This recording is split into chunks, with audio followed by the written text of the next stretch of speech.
na ang bawat dinadaanan namin.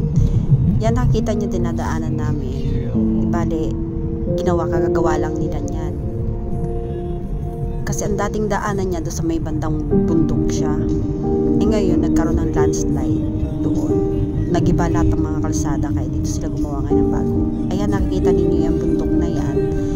Yan, gibang-giba din siya. Makikita nyo siya na mga puros puti. Yan, puros mga nag-landslide po yan.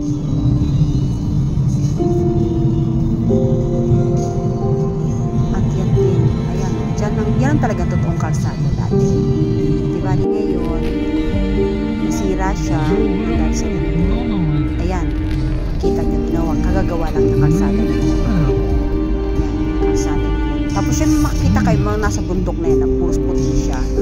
Ayan yung mga nasira na dati. Pati yan kalsada nito dati. Ayan, lahat yan, puros na dati siya. Kaya, medyo natagalan sa paggawa. Tapos mga poste, kung makikita nyo mga poste nila, puros mga parang, ang baba ng mga ano, ng mga kuryente nila.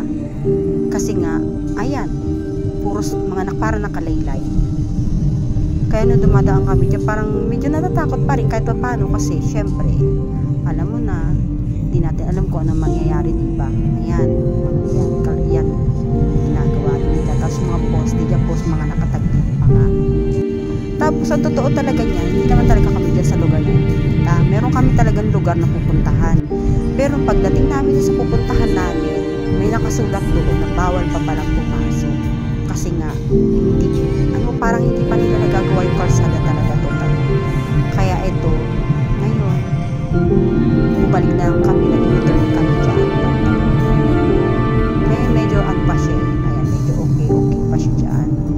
Pero habang dumadang nag-ano kami, nagbabaybay kami dyan, nakakatakot. Medyo natatakot talaga kahit pa paano kasi makikita mo puros yung kalsada, yung yan, nakikita niyo ba yung sasakyan, parang maano siya, yung parang kala mo sumasakay ka ng roller coaster.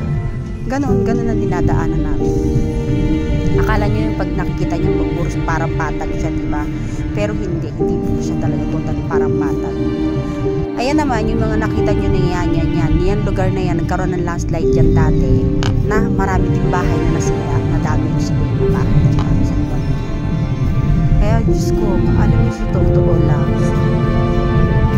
pinakita ko lang naman sa inyo ito kasi para naman at least kahit paano makita ninyo na ganito pala ang nangyari dito sa Japan na nagkaroon ng lindol dati.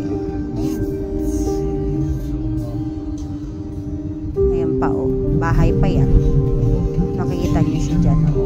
Yung bahay na yan, wala na, hindi na siya talagang totally matitira kasi talagang durog na siya as in sa lindol na durog siya ng gusto. Marami pa dyan. Tapos halos karamihan dyan parang wala na rin sila nakatira dyan. Kasi nandun na sila ngayon sa may shed. Ano ba tawag doon? Ano ba sa Tagalog nun? Nakalimutan ko sa Tagalog. Kayo na mag-isip. Shelter? Ay, yun na yun. Tapos ayan pa yan. Makikita nyo pa siya na ganyan. Ayan yung dinadaanan namin ngayon. Yan talaga yung highway talaga na yan. Pero wala masyado ngayon dumadaan. Ayan, may bahay, nakita nyo, diba?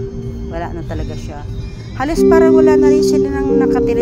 Ilan na lang siguro nakatira dyan ngayon. Kasi dahil nga sa siguro walang tubig. Hindi ko lang alam kung may tubig or wala ha. Hanggang sa binabaybay na natin dyan. Papunta na kami niya sa pupuntahan namin dapat eh. Kaso nga lang, talagang pagdating namin doon, may nakakarado lang talaga ng bawal. Ayan, yung bahay na yun, diba?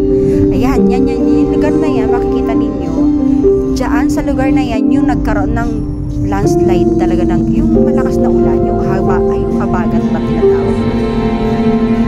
Habagat na yun, dyan tinamaan din sila. Pero makagagawa pa lang ng bahay nila. Tapos magulat-gulat sila, ulan ng biglang malakas ng ulan. May nagkaroon ng landslide na sa bundok pa. Yun, nagkaroon ng landslide na mas hanggang lang parang tubig na grabe talaga,